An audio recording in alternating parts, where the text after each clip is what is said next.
Assalamualaikum warahmatullahi wabarakatuh. Perkenalkan, nama saya Dewi Apriliana Widaningrum, MPM 10090931827. Saya akan menyampaikan materi lembaga keuangan syariah. Lembaga keuangan syariah adalah lembaga baik bank maupun non-bank yang memiliki spirit Islam baik dalam pelayanannya maupun dalam produk-produknya.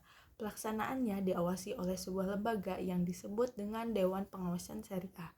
Dapat juga diartikan bahwa lembaga keuangan syariah itu adalah semua badan yang kegiatannya dalam bidang keuangan untuk melakukan penghimpunan dan penyaluran dana kepada masyarakat, terutama guna membiayai investasi perusahaan dengan prinsip-prinsip syariah.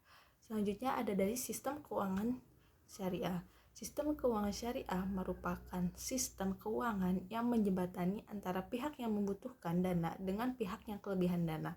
Tugas utama sistem keuangan adalah mengalihkan dana yang tersedia dari penabung kepada pengguna dana, yang kemudian dapat digunakan untuk membeli barang dan jasa-jasa di samping untuk investasi, sehingga ekonomi dapat terus bertumbuh dan meningkatkan standar kehidupan masyarakat.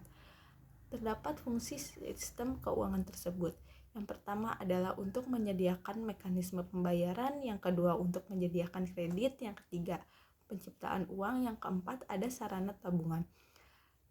Lembaga keuangan syariah memiliki dua sistem keuangan syariah. Yang pertama adalah sistem keuangan secara langsung, yang artinya para peminjam dana secara langsung meminjam dari yang meminjamkan dalam pasar keuangan dengan menjual sekuritas atau surat berharga yang merupakan tuntutan bagi para peminjam pendapatan atau aset yang akan datang. Sedangkan yang kedua itu ada secara tidak langsung, yaitu melalui perantara keuangan.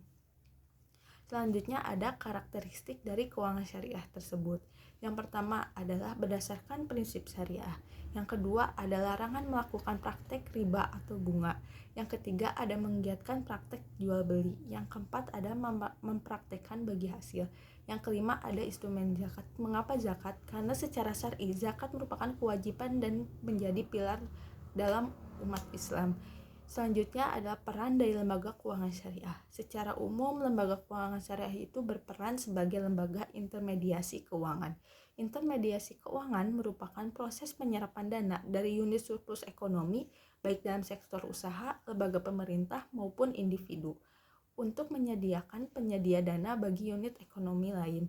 Intermediasi keuangan merupakan kegiatan pengalihan dana dari unit ekonomi surplus ke unit ekonomi defisit, sehingga lembaga intermediasi itu memiliki peran penting yang sangat strategis, yaitu yang pertama adalah untuk pengalihan aset, yang kedua untuk likuiditas, yang ketiga untuk relokasi, yang keempat untuk transaksi.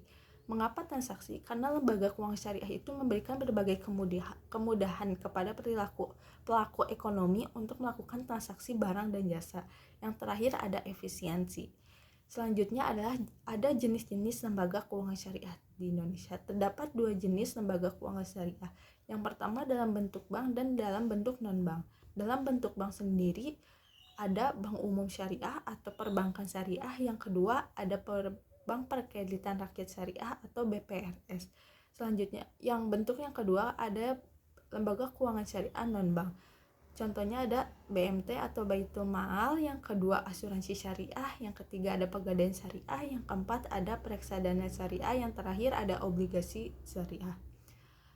Tujuan dari lembaga keuangan syariah itu sendiri, yang pertama ada mengembangkan lembaga keuangan syariah yang sehat berdasarkan efisiensi dan keadilan, serta mampu meningkatkan partisipasi masyarakat banyak sehingga menggalakkan usaha-usaha ekonomi rakyat untuk memperluas jaringan lembaga-lembaga keuangan syariah ke daerah-daerah terpencil.